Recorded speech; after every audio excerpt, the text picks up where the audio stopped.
प्रारंभ करते हैं अपने अध्याय का अगला विषय। और आज का हमारा विषय है अधिकार और जिम्मेदारी। जैसे हमने पिछली कक्षाओं में समझ लिया कि कितने प्रकार के अधिकार होते हैं, तो अब हम चल रहे हैं उन्हीं अधिकारों को समझने और उनके अंतर्गत आने वाली जिम्मेदारियों को समझने, वो भी विस्तार से।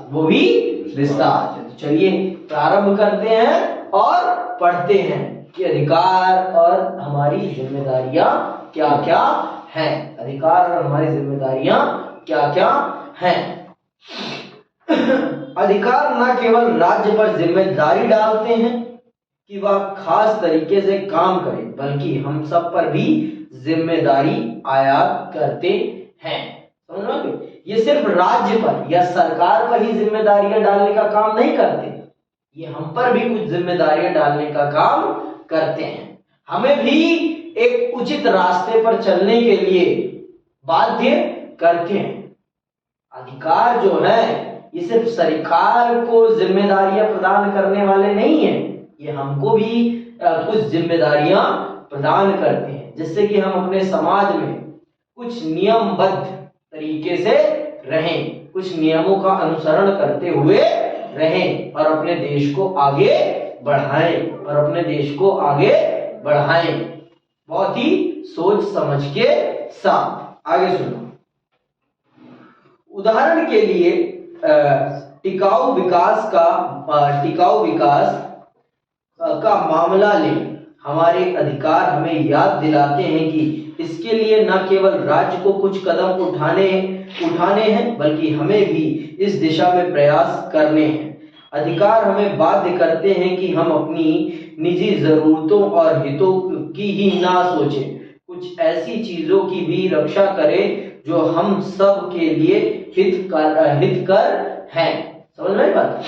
जो ये अधिकार है, आप सबने सस्टेनेबल डेवलपमेंट के बारे में सुना होगा। सस्टेनेबल डेवलपमेंट का नाम सुना है कि नहीं सुना?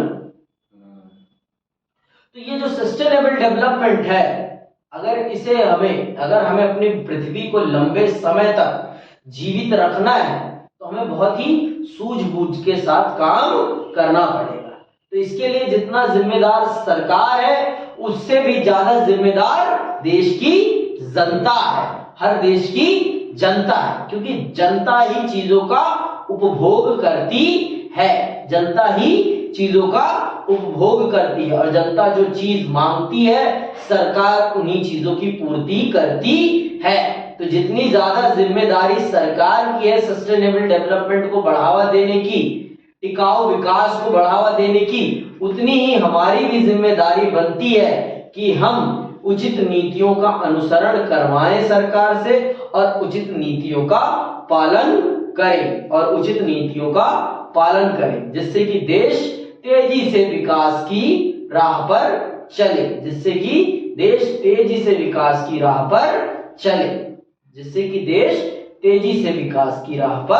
चले। समझ में आई बात कि नहीं आई?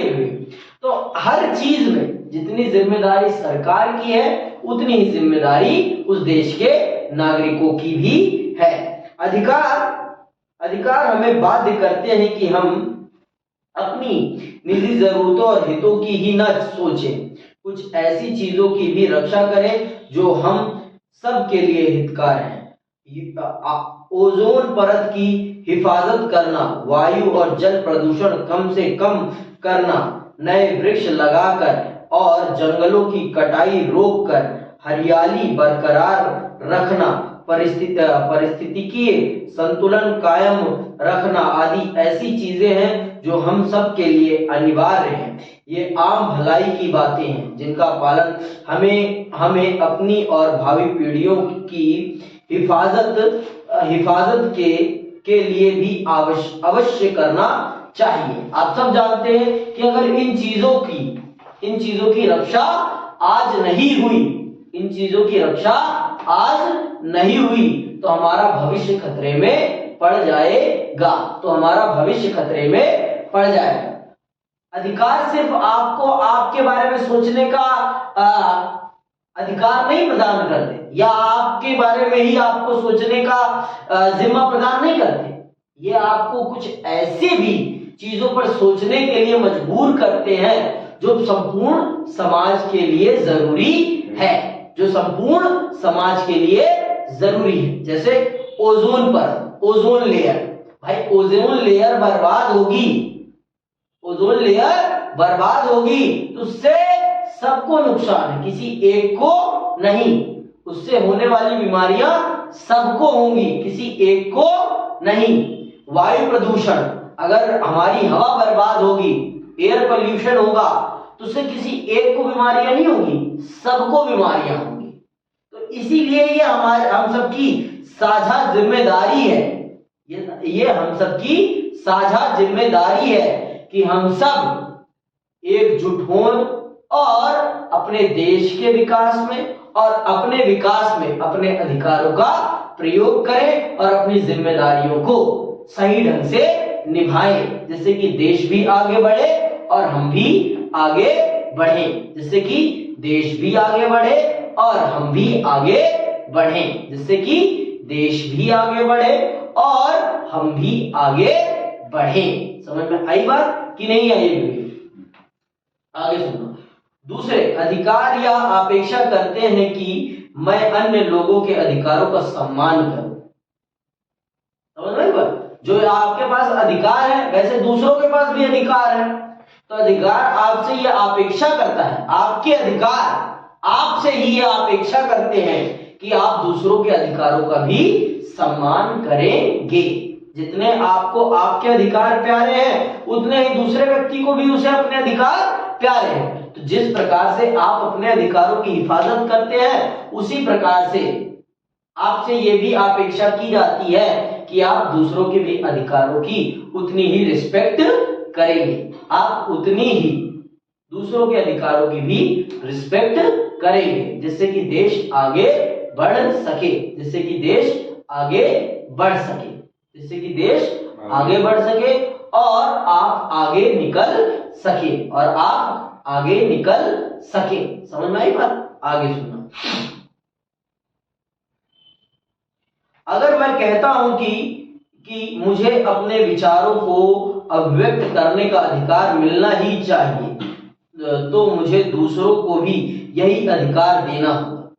जैसे मैं एक्सपेक्ट कर रहा हूं कि मुझे राइट टू एक्सप्रेशन मिलना चाहिए, तो उसी प्रकार से मुझे दूसरों को भी ये अधिकार उतनी ही स्वतंत्रता के साथ मुहैया कराना चाहिए जितना कि मैं अपने लिए एक्सपेक्ट कर रहा हूं, जितना कि मैं अपने लिए एक्सपेक्ट कर रहा हूं कि मुझे ये अधिकार मिलना चाहिए। तो उसी प्रकार से दूसरों को भी हमें ये अधिकार उतनी ही सरलता से देना चाहिए, उतनी ही सरलता से देना चाहिए। समझ में आई बात कि नहीं?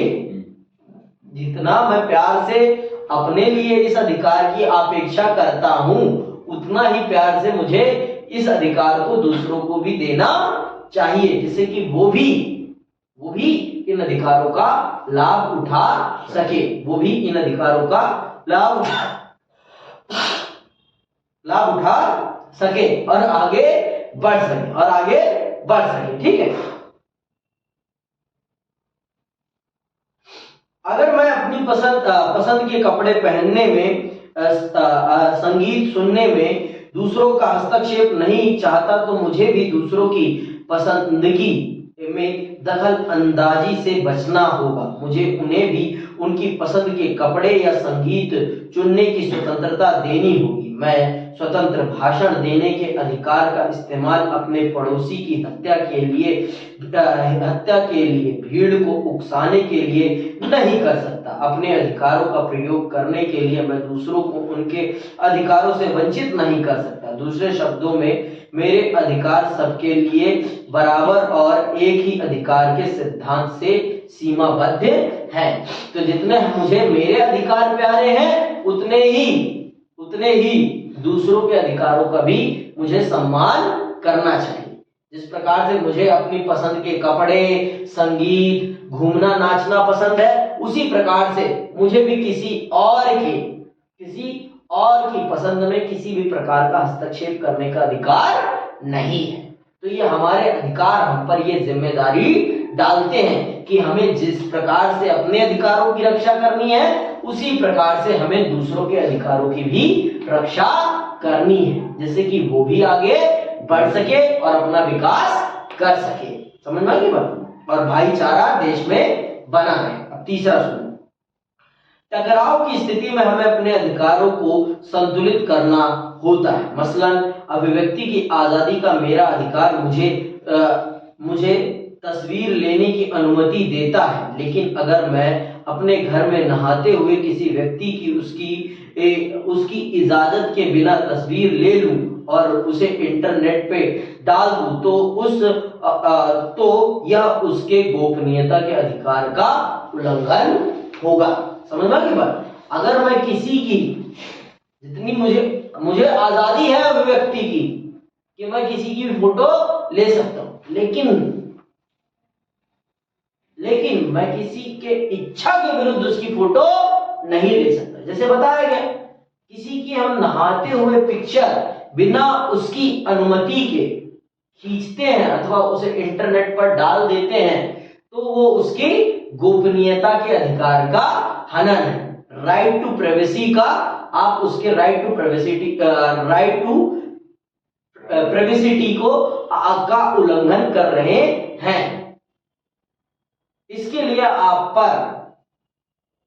लिए आपको दंडित भी किया जा सकता है। क्यों? क्योंकि आपने उसके अधिकारों का उल्लंघन किया है। बिना उसकी इजाजत के, बिना उसकी परमिशन के आपने उसकी गोपनीय तस्वीरें ली हैं और उसे अपनी कमाई के लिए प्रयोग किया है, जो कि सरासर गैर कानूनी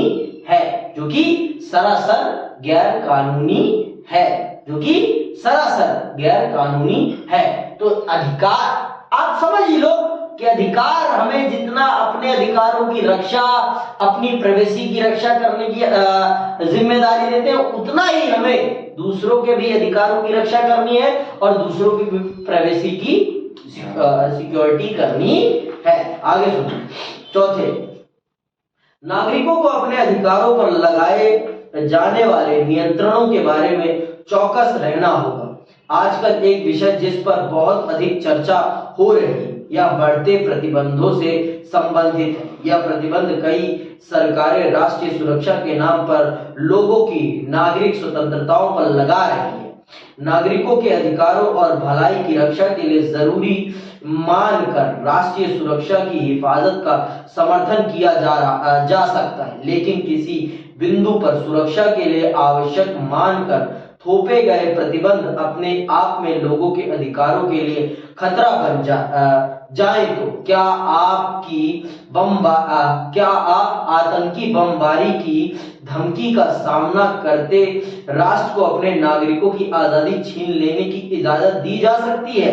क्या उसे महज संदेह के आधार पर किसी को गिरफ्तार करने की अनुमति मिलनी चाहिए? क्या उसे लोगों की चिट्ठियां देखने या फोन टेप करने की छूट दी जा सकती है? क्या सच कबूल करवाने के लिए उसे यातना का सहारा लेने दिया जाना चाहिए? ऐसी स्थितियों में यह सवाल उठता ही है कि संबंधित व्यक्ति समाज के लिए खतरा तो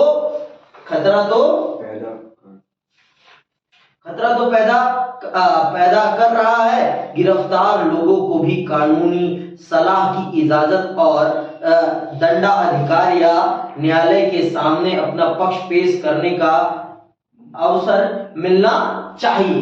देखो, अब ये जो आपका चौथा अधिकार है, चौथी जिम्मेदारी है, ये आपको ये समझा रही है कि आपको अपने अधिकार की रक्षा सबसे करनी है, चाहे वो सरकार हो, चाहे वो कोई भी हो। हर कोई आपके अधिकार पर अपनी गंदी निगाहें जमाए हुए हैं और आपसे आपके अधिकारों को छीनने के लिए लोग तत्पर बैठे हुए हैं। अगर आप अपने अधिकारों की सुरक्षा नहीं करेंगे तो आपके अधिकार आपसे छीन लिए जाएंगे। जैसे इसने बताया, क्या किसी को सिर्फ इस संदेह पर गिरफ्तार करना उचित है कि वो अपराध करने वाला है? कदापि नहीं। आप भविष्य की कल्पना नहीं कर सकते भाई। अब आपको पता है कि आप भविष्य में क्या करने वाले हो। आज मेरा वर्तमान देखकर आप मेरे भविष्य की कल्पना कर रहे हैं और आप मेरे जीवन पर प्रतिबंध लगा रहे हैं, ये कहां से उचित है? आप मेरे अधिकारों को मुझसे छीन रहे हैं। अब कोई देश आपके देश पर आक्रमण करने की धमकी दे देगा तो आप अपने देश के सारे नागरिकों के अधिकार छीन लेंगे, आजादी छीन लेंगे, ये कहीं से उचित है? तो ये समझा रहा है आपकी चौथी जिम्मेदारी ये समझा रही है आपको कि आपको अपने अधिकारों को बचाने के लिए सबसे अवेयर रहने की जरूरत है, चाहे वो सरकार हो, चाहे वो कोई भी क्यों ना हो, चाहे वो कोई भी क्यों ना हो। आपको अपने अधिकारों की सुरक्षा के लिए खुद जिम्मेदार होना पड़ेगा, खुद जिम्मेदार होना पड़ेगा। आपके अधिकारों की सुरक्षा आप ही सुनिश्चित कर सकते हैं, आप ही सुनिश्चित कर सकते हैं। आपके अलावा कोई और सुनिश्चित नहीं कर सकता है, आपके अलावा और कोई सुनिश्चित नहीं कर सकता है। इसलिए जितना हो सके उतनी जिम्मेदारी से हर सरकार के द्वारा बनाए जाने वाले कानूनों की समीक्षा करें, देखें कि कहीं सरकार इस कानून के माध्यम से आपके अधिकारों पर तो चोट नहीं कर रही, कहीं सरकार किसी चीज को जानने के लिए आपकी गोपनीयता के अधिकार का तो हनन नहीं कर रही। भाई किसी को भी किसी की गोपनीयता में हस्तक्षेप करने का अधिकार नहीं है, चाहे वो सरकार ही क्यों ना हो।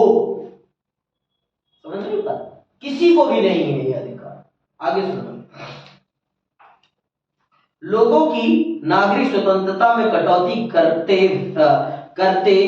व्यक्त हमें अत्यंत सावधान होने की जरूरत है, क्योंकि इनका आसानी से दुरुपयोग किया जा सकता है।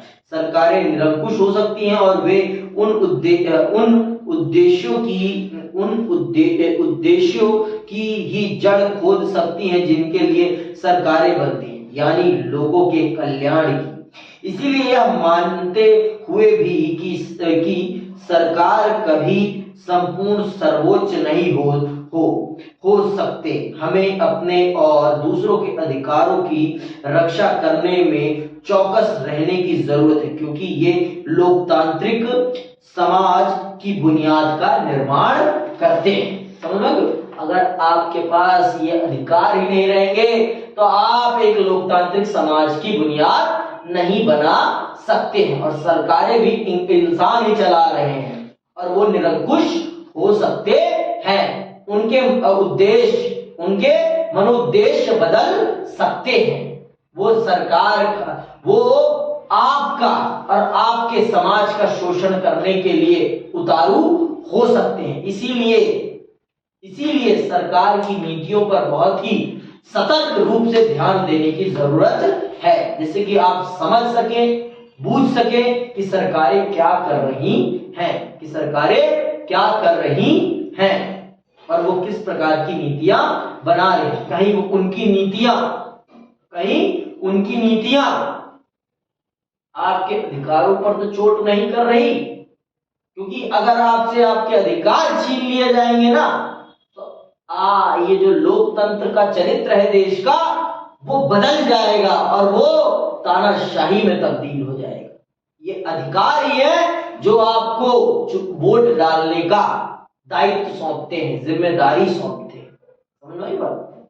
ये कानूनी अधिकार ही है जो आपको वोट डालने का अधिकार देता है, और अगर ये अधिकार चले गए ना आपके हाथों से तो चीजें बदल जाएंगी।